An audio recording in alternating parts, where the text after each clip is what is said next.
Hey guys, welcome back once again to Suits and Sports Reloaded. And we are back with a very special episode because we've brought in a special guest who needs no introduction. But I'm going to go ahead and mention as to how we got this wonderful person to join us. It's Mr. Kumar Parmar, who is the academic director at ISDE and also the principal at Parmars Sports. Hello, Mr. Dev. Thank you so much for joining us. How are you doing today?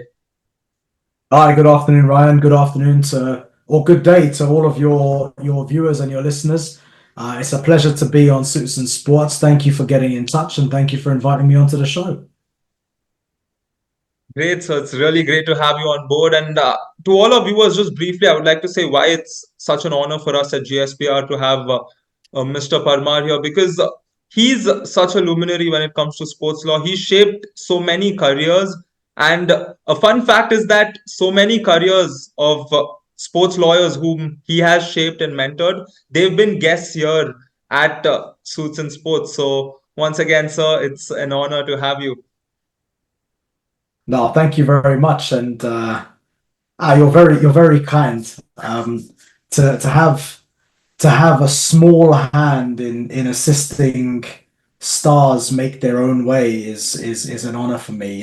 I'm sure all of these people would have been hugely successful without my intervention, but at the same time, to be involved is of course a wonderful thing. So I'm glad that a lot of your guests have had the opportunity to meet me and vice versa in the past. And again, I'm grateful that you guys have thought of me now to come along.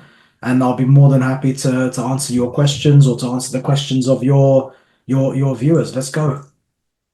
Let's go. So I think the first one would be directly off the hook.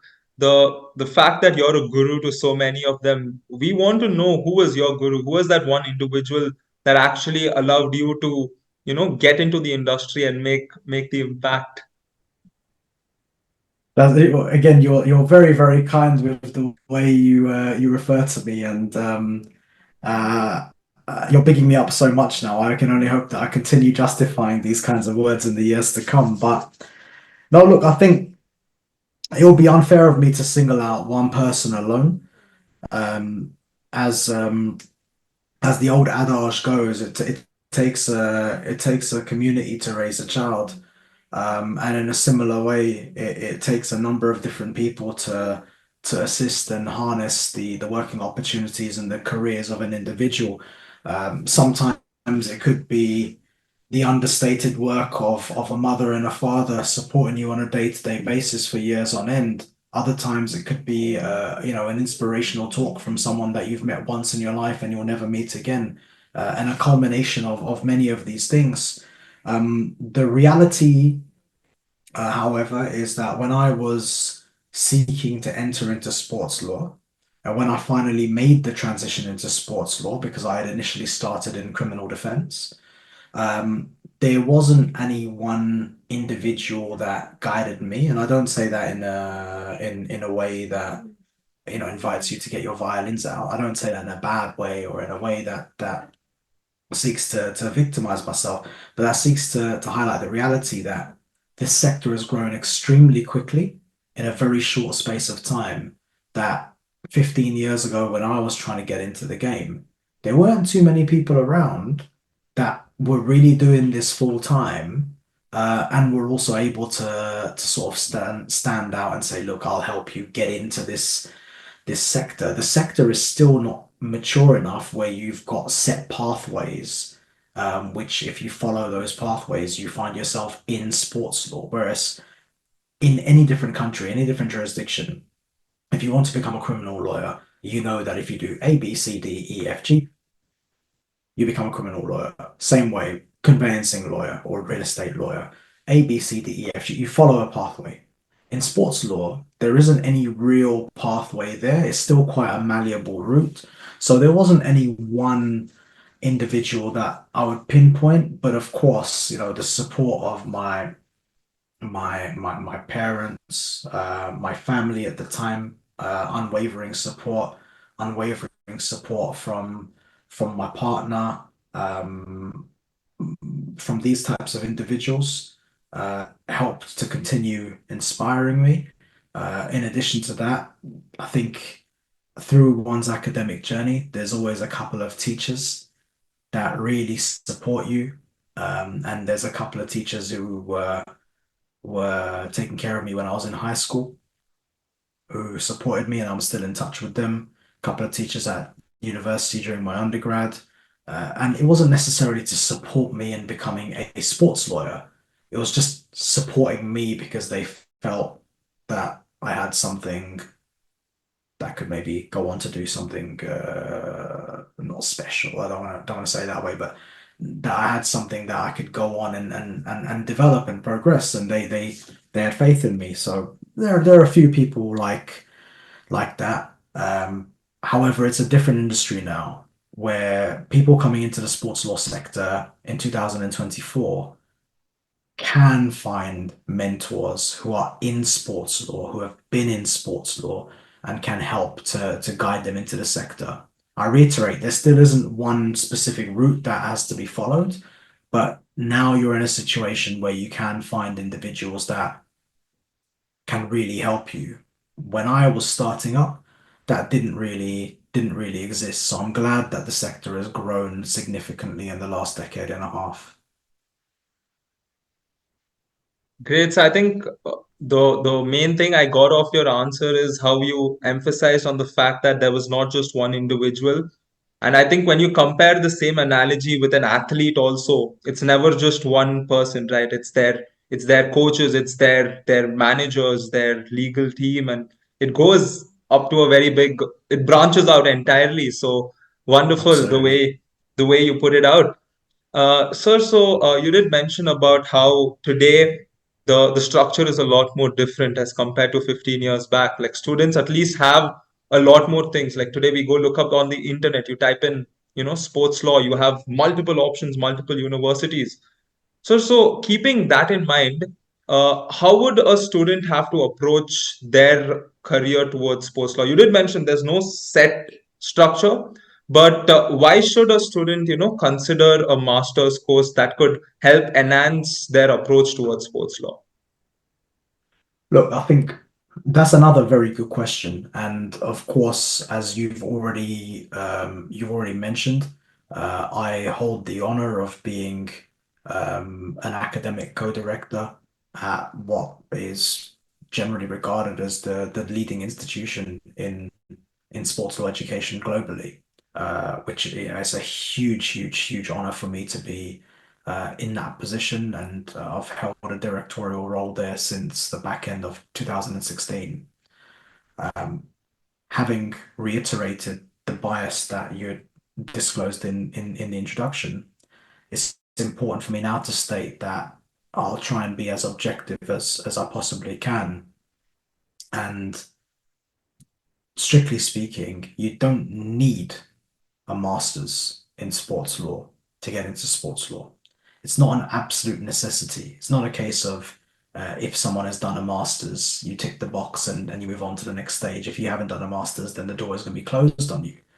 Because as we've already said, there isn't one set pathway into this sector. But the reality is that this sector is a very small sector at the moment. Even though it spreads across the entire globe, it's a very small sector and it's quite a closed field. It can be quite a challenging industry to get into, like other sectors in law, where if you don't actually know someone personally, it can be a bit difficult to enter the sector. And the sports sector is probably even more pronounced in that sense. So, if one has done a master's, A, that will help to boost you academically, to enhance your CV. But B, usually when you go off and do these master's courses, you're meeting, engaging, and building relationships with people who are already in the sector, or at the very least are on the cusp of the sector. That enables you as a student to start setting your foot in. And when we say setting your foot in, not necessarily setting your foot in and getting a job, just being around people that are in the sports sector or the sports law sector day to day. And that's where you start creating opportunities for yourself. So there's a lot of good knowledge that you can get if you jump onto the right sports law course and you've got the right teachers. You've got a great teacher at Christ, for instance. You can go to some other institutions in India where you've got wonderful sports law teachers, and you've got similar in different institutions around the world. If you go to an institution with a good syllabus and great professors, that's going to massively enhance your knowledge, which is part of the game. The other part of the game is being around these people that are living what they're teaching you on a day-to-day basis. And that is going to help you open the door. So I reiterate, if you don't do a master's in sports law, it's not the end of the world. It should never be the end of the world. And for some people, a master's in sports law is not practicable due to family life, work life, finances, whatever it might be. So I would never suggest to them that they can't make it without one. But there are certain advantages that one can accrue if they do a master's in sports law. And then, of course, it's down to that student. That student still has to maximize it. They've got to be maximizing those opportunities when they're in front of those professors. They've got to be maximizing those opportunities when they're doing the coursework and they've got to get the best grades. It's still down to them. But these are some of the advantages that you can accrue if you do a master's in sports law. Indeed, sir. I think you've explained it nicely, and especially the emphasis on the fact that you don't need a master's. I think that does allow a lot of people to think broad. So, I'm sure you've come across a lot of students who've done masters, who haven't done masters, and they've tried to become a sports lawyer. So, could you please take us through the difference? Now, I'm sure you've seen a set of them make it and set of them not make it as a sports lawyer. So, what do you think is the differentiating factor? What is it that the ones who made it are doing that allows them to get into the field and become successful?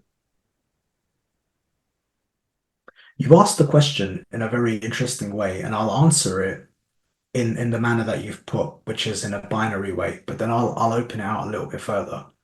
What is it that the people are doing who make it? They are retaining their burning desire, and with that passion in their hearts, they are persevering within the sector.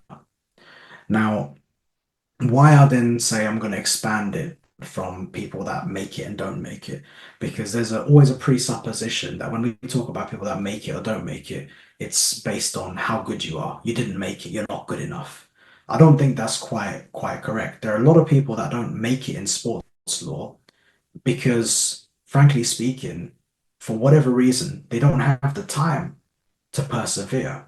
As we've already preambled, it's a very small sector and it's usually entered when you know someone. And it doesn't have to be because that's my kaka or, whoever it is, right? It doesn't have to be that's my cousin or my baya or whatever. It can be someone that you've met for a coffee and you built a relationship up with, but it's usually based on time-hardened relationships. And to build time-hardened relationships and then leverage those time-hardened relationships to get yourself working opportunities doesn't take 2 weeks. It can take 6 months, 12 months, 18 months, 24 months. It can take a long time. And the simple reality is people don't always have that time. You've got very intelligent individuals, very capable individuals who might try and enter the sports law sector for a few weeks, a few months, and then think, "Do you know what, to be honest, I can go and get a job in corporate law. I can earn six figures quite comfortably, and I'll just crack on with my life." So I think it's important that we qualify it a little bit further. What do the people that make it do that those that don't make it don't? First, they retain that desire and that passion, and they persevere for a long period of time. But that's not just saying that they are necessarily better or the others are necessarily worse. Um, Sometimes your circumstances dictate, and other times your desire wanes. You might be a sports fan. You might be a bigger sports fan than many people working in the sports sector. But you might find that after a couple of months of trying to bang on closed doors, that actually you'd rather work in something else and retain sports as an interest, a passion, and a hobby. So there are a number of different factors that come into it, but generally, those that make it in sports law are the ones that persevere, and they persevere long enough to build up relationships if they don't already have those relationships, and then to leverage these relationships into, manifesting themselves into work opportunities. All right. So I think you did mention about how the passion is important and perseverance. I think yeah, that is something any student who is, if they are a sports fan, I think they should first off see their favorite athletes do the same. And I think they just need to inculcate the similar approach here as well. And yeah, I think 100%. that does cover it in a very good manner. So I would I like think to what you said, Ryan. Sorry, go on, mate. I was just gonna jump in, but you can't tell me.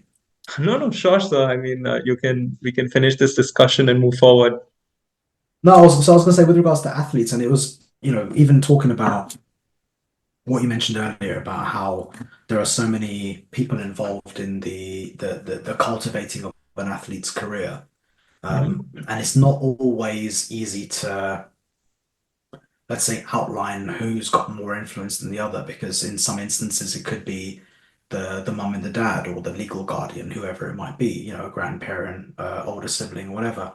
Sometimes it could be the agent, other times it could be the lawyer. It just depends on who that athlete is building up the stronger relationships with. Other times it could be a neighbor, the local Right. dog walker who inspires them. There's so many different things that come into it. But ultimately, it's about accumulating all of these different points, gathering them up, and then expounding them in a way that enables your best performance. And in a similar sort of way, with regards to a sports lawyer, or entering the sports sector, you've got to accumulate relationships, you've got to accumulate experiences, accumulate guidance, advice. All of these things take time and they come from multiple different sources. And then you've got to put this all together and channel it in a way that enables your perfect performance when you've got that one shot to speak to a senior lawyer over coffee, when you've got that one shot at a job interview. It's a bit like an athlete persevering and training over an entire year to run for 10 seconds at the World Championships or the Olympics.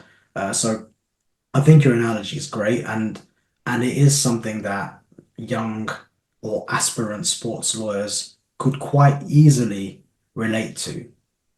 My life is um, is a mirror of Noah Lyles's training pattern, because what Noah's doing or Mhm. what Shelly Ann is doing is preparing day in, day out for 10 seconds in 2 months' time. And sometimes this is the way you have to think about it, because there are very limited opportunities and you've got to be in the perfect position to be able to grab those opportunities when they arrive. So I just wanted to say I thought your analogy was actually really, really cool. Thank you so much, sir, and thank you for putting it out there also from your thought process. I'm sure a lot of them can actually now start to relate and put that in from how they approach sports law. So another thing I caught up on what you said, you did mention about how, you have a desire for sport. And today I can think of so many individuals who I know towards the end of their law school, they would be rather clueless as to what to do. And then all of a sudden they notice that, oh, I'm a fan of Manchester United for the last 20 years, or I played a lot of sports in law school, so I shall get into sports law. So many of them just get into sports law with just that fanboy or fangirl perspective, and then they often find it difficult to struggle. So is there a certain reason as to why, we often see fanboys and fangirls, or just being simple fans of the sport not being enough to make it? Yeah, I'm very pleased, first of all, Ryan, because you're asking some very insightful questions, actually. So thank you for that. And I think I think it's something that is important to realize because nothing is completely simple, especially when you're looking at entering a legal sector. Hmm. There should never be an oversimplification of, right, do you know what? I'm quite good at volleyball. I reckon I'll be a good sports lawyer. Of course, we take into account that this hypothetical individual would probably have done a 5 year LLB or whatever anyway, right? It's not just going to be like a random an art student, let's say, who's good at a sport that's going to turn around and say, let's do let's do sports law, or vice versa. A law student that's going to turn around and say, let me go and paint a Rembrandt. So not to be that crass, but I think people have got to understand that it's not just a case of saying, right, I know I watch a lot of football, therefore I shall be a good sports lawyer. It takes someone that's interested in the way the sport runs, and that means knowing and understanding the rules fully. And if we take football as an example, that doesn't simply mean, right, I understand offside, I get how VAR works, and I understand that if you score more goals than the other team, you win the match and you'll probably either qualify for the next round or you'll win 3 points, depending on what type of competition it is. That's all inherent. We're talking about how the rules and regulations operate, why they operate in that way, and then all of the individual stakeholders within that system, the referee, the assistant referees, the VAR, why are they that way? What's the context around it? How has it developed this way? What are the rules? What are the statutes? What do the associations say? And inherently, after we've gone to that stage, we are thinking about things from a legal mindset. We're applying that legal mindset into a sporting context and understanding what the relevant rules are there, what the relevant jurisdictions might be, whether there are private tribunals or whether state tribunals involved. So it is looking at things more than what we see on the face of it. It's not just saying, okay, Bruno Fernandes played a match the other day against Tottenham. He shouldn't have been sent off. I knew he shouldn't have been sent off. He appealed the red card, and the appeal was successful. Therefore, I am going to be a great sports lawyer. That might be part of it. One of the things we do in our office is appeal red cards. It doesn't happen all the time, but we do have to appeal red cards on behalf of players or clubs.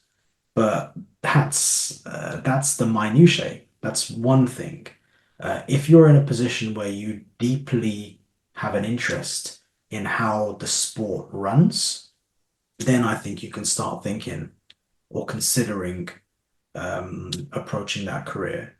But simply being quite good at lunchtime playing cricket with your friends doesn't automatically mean that you'll transition into being a sports lawyer. And the flip side, you could be a great player or athlete in anything, a wonderful table tennis player, a wonderful cricket player, a wonderful basketball player. You could be, state level, national level, semi-professional, bordering on professional. That's not going to mean that you're automatically going to become a good sports lawyer working on the supposition that you got, a law background. Um, it needs that individual concerned to have that deeper interest.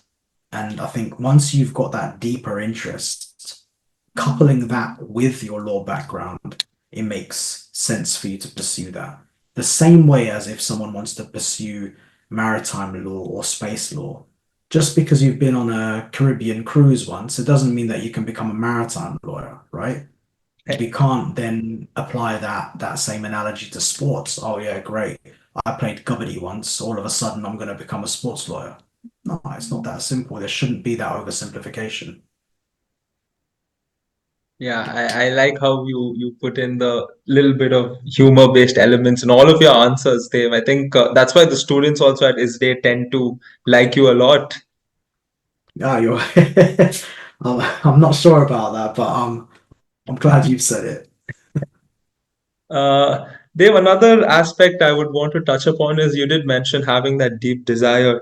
So, at least in today's world, based on my experience talking to people, having faced that in certain ways myself as well, is that a lot of students wanting to get into sports law, they limit themselves to, a very small sphere. Now, for example, they would look at, certain law firm opportunities, and the moment that doesn't come through because of its limit, they just, decide to close the door on sports law.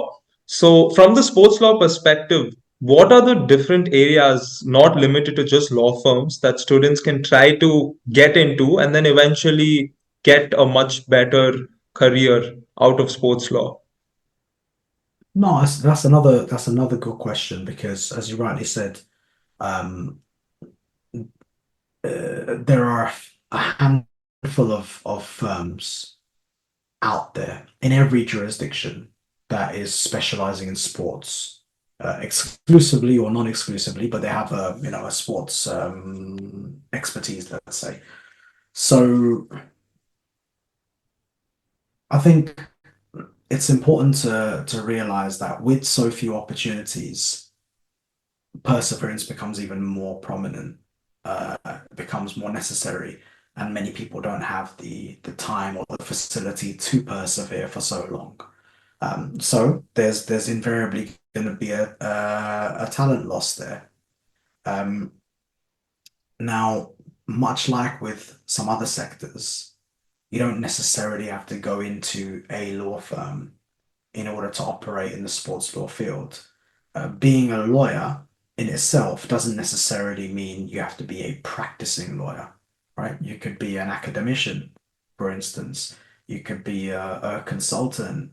You could be a practicing lawyer. You could be a non-practicing lawyer that's operating in-house, internally. So you could have people that are sports lawyers, but primarily from an academic perspective, like your professors at Christ or professors at other universities in India or other universities elsewhere who focus primarily on the academic side. And this week alone, we've had two massive instances to talk about with regards to the Diarra case, where we had the decision on Friday gone, and we've had the Manchester City versus the Premier League tribunal decision pop up just yesterday evening.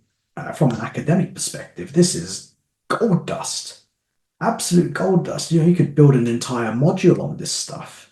So there's a career there to read, study, learn, prepare papers, prepare articles, prepare lectures, and then build your own portfolio and working practice from there.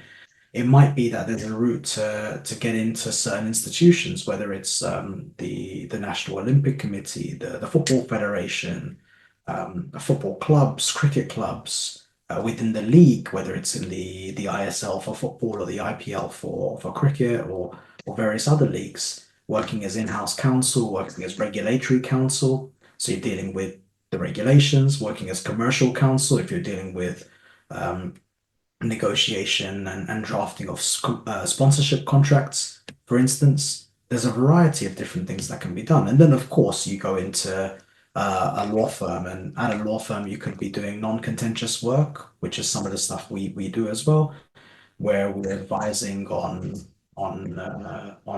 governance and regulations. We advise institutions and federations. We help them to draft and update their own documentation, or it could be contentious work where you're having to take a case and bring it up all the way through a national or an international tribunal. There are so many different things that can be done. So simply losing an opportunity at a law firm doesn't necessarily mean that one should give up all of their dreams. There are a lot of different things that can be looked into, and the access to that information is a lot more free now. As you had mentioned earlier, you can look online and you can find a lot of Yeah. things there.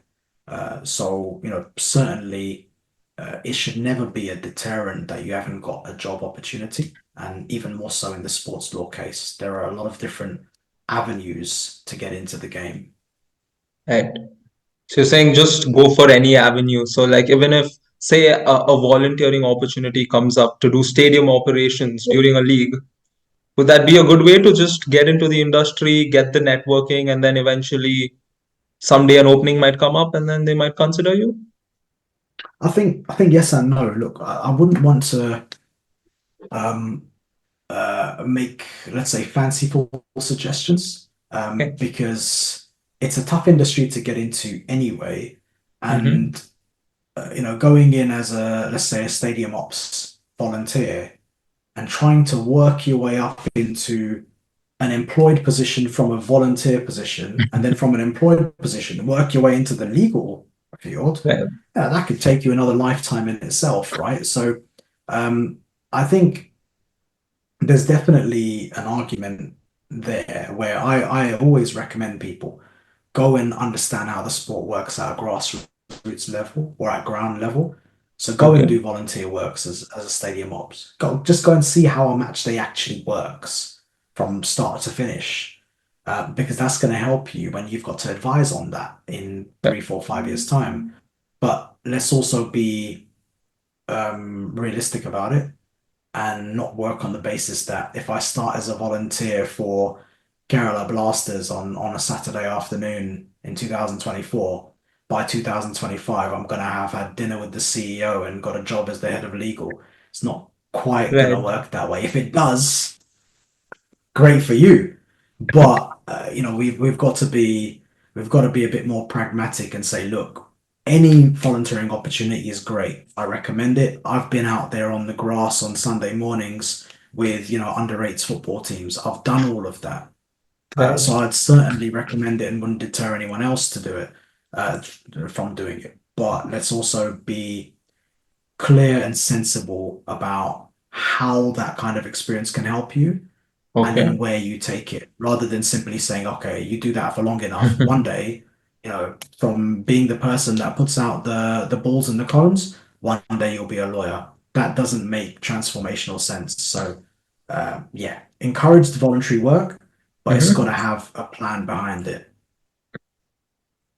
That's well put, Dave.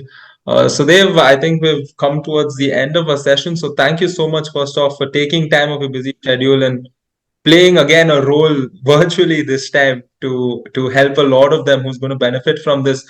Dave, one last thing before you go, could you just say a few Sure. words to to the students out there? You can also think of it from a perspective. Let's say you were addressing it to Dave, who was in law school as well. What would be those few words that you would like to say in order to keep that perseverance in mind? Because I think that's the important takeaway that I have, and I'm sure a lot of them would have after listening to this. Yeah, I think you've asked it in a nice way to speak to the current students, but also what I would say if I had the opportunity to go back and speak to myself, which is intentionally or unintentionally, you will come across a lot of people that will deter you from your goals. Don't let that get you down. Bear what they say in mind, take some of their criticisms on board, and be as self-reflective and evaluative as you always possibly can. It's important to know yourself in order to be able to develop and progress within this sector, within this world. But don't let anyone deterring you get you down. Sometimes they'll deter you with no bad intention whatsoever. Don't take it personally and don't let it knock you off of your stride. And if you are truly desirous of being there, then you will make it. And I went through a shed load of hurdles myself. And Mhm. thankfully, God willing, many, many years later, I'm still here. And believe me, if I can do it, then I'm sure that the vast array of far more intelligent and dynamic individuals out there can do it too. Brilliant, brilliant, Dave. Thank you so much once again for playing a big role and inspiring a lot of us. And more importantly, thank you so much for sharing your experience. I'm sure a lot of us are going to learn a lot from it. And we're truly grateful to you for giving us your time. No, look, Ryan, I'm delighted as we've already discussed before. Always happy to assist as and where I can. If ever any of your viewers have got any questions, then no doubt they can contact you and you can raise any of those questions or comments with me. And look, just thank you again. I'm honored for the invitation. Thank you so much, sir.